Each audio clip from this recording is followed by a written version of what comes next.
एक बार फिर अरब की रेगिस्तानी धरती झुलस रही है। कुदरत ने इसे मरुस्थल और वीरान पहले ही बनाया था। अब रॉकेट और मिसाइलें यहाँ खून से अपनी प्यास बुझा रही हैं।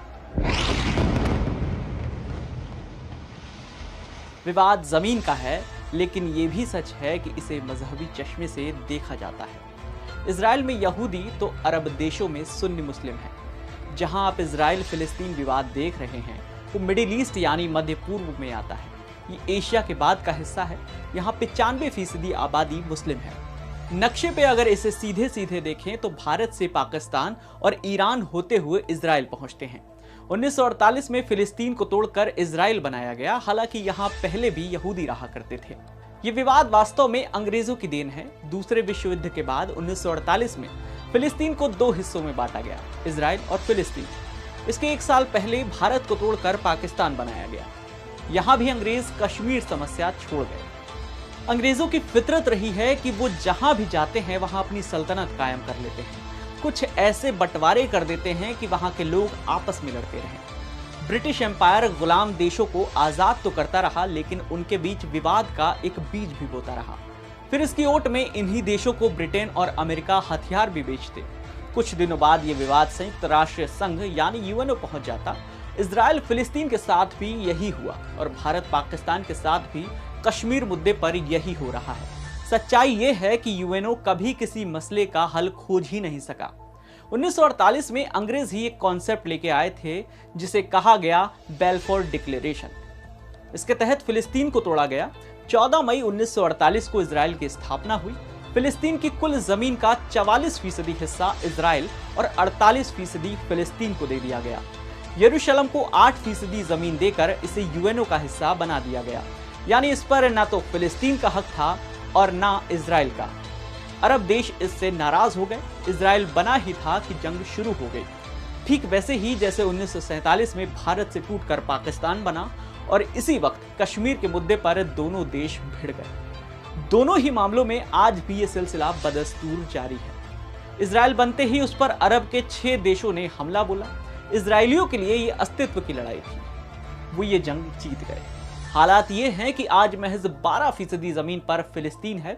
इजराइल ने कुछ ऐसे नियम बनाए कि फिलिस्तीनी अपनी रक्षा के लिए सेना ही नहीं बना सकते, उन्हें हथियार रखने की भी इजाजत नहीं है। मुस्लिमों के लिए ये आन की लड़ाई है। आम लोगों के लिए मुस्लिमों के 2 धार्मिक स्थल अहम हैं, एक मक्का और दूसरा मदीना। ये दोनों सऊदी अरब में हैं, लेकिन तीसरी पवित्र मस्जिद अल अक्सा यरूशलेम में है और इस पर यूएन का कब्जा है। यरूशलेम में एक जगह है शेख जर्राह। इजराइल के सुप्रीम कोर्ट ने आदेश दिया कि इस जगह को खाली किया जाए क्योंकि यह जगह यहूदियों की है। करीब 150 साल पहले जब ब्रिटिश शासन ने यहूदियों को यह भरोसा दिलाया कि इस जगह उन्हें ही बसाया जाएगा, तो यहूदियों ने अरब के लोगों से बहुत महंगे दामों पर यह जमीन खरीदी। इसके डॉक्यूमेंट्स भी यहूदियों यानी इजराइल के पास हैं। अब इजरायली सुप्रीम कोर्ट ने आदेश दिया कि शेख जर्राह इलाके में मौजूद फिलिस्तीनियों के 500 मकानों को तोड़वा दिया जाए क्योंकि इस जमीन का मालिकाना हक 150 साल से यहूदियों के पास है। शेख जर्राह से कुछ दूरी पर अल अक्सा मस्जिद है। 13 अप्रैल को यहां नमाज के बाद इजरायली पुलिस और मुस्लिमों के बीच संघर्ष हुआ।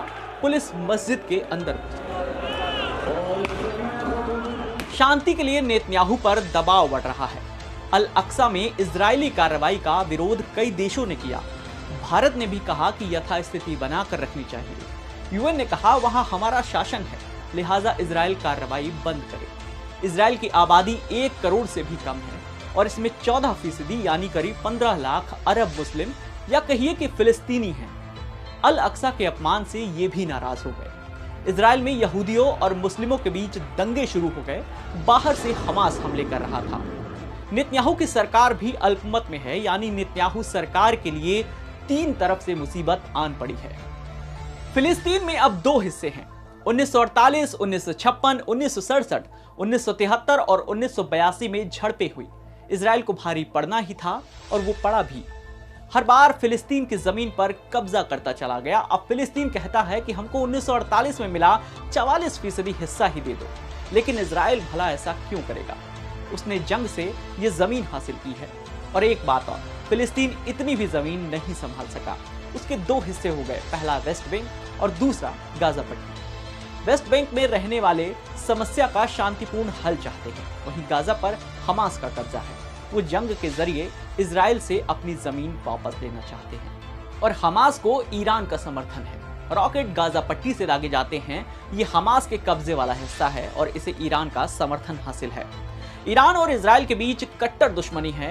एक रोचक बात यह है कि ईरान शिया बहुल देश है, जबकि अरब, फिलिस्तीन या हमास ये सब सुन्नी हैं।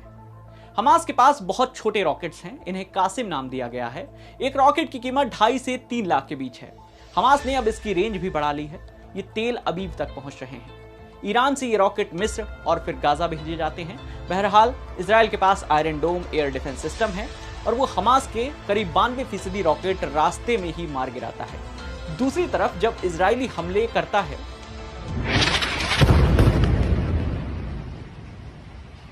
तो फिलिस्तीन में भारी जान माल का नुकसान होता है। इसकी एक वजह यह भी है कि फिलिस्तीन के पास बचाव का कोई रास्ता नहीं है। ये इलाका भी बहुत छोटा और बेहद घनी आबादी वाला है।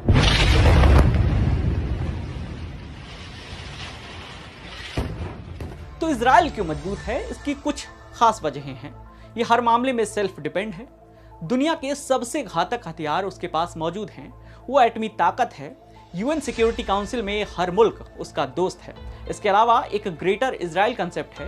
ये माना जाता है कि इजराइल अब इस पर काम कर रहा है। इसके जरिए वो इजिप्ट, सऊदी अरब, कुवैत, ईरान और फिर सीरिया को अपने कब्जे में लेना चाहता है। इन्हीं 6 देशों ने मिलकर 1967 में उस पर हमला किया था और मुंह की खाई थी। एक हकीकत ये है कि अरब देश फिलिस्तीन के मुद्दे पर तो बोलते हैं, लेकिन चीन के शिनजियांग प्रांत में खत्म हो रही उइगर मुस्लिमों की प्रजाति पर चुप रहते हैं। ऐसे ही नॉलेज बढ़ाने वाले वीडियोस देखने के लिए जुड़े रहिए दैनिक। अच्छा सुनो, चैनल को सब्सक्राइब करो, उसके बाद घंटी बजा देना ताकि अगली वीडियो आपसे मिस ना हो पाए। Thank you.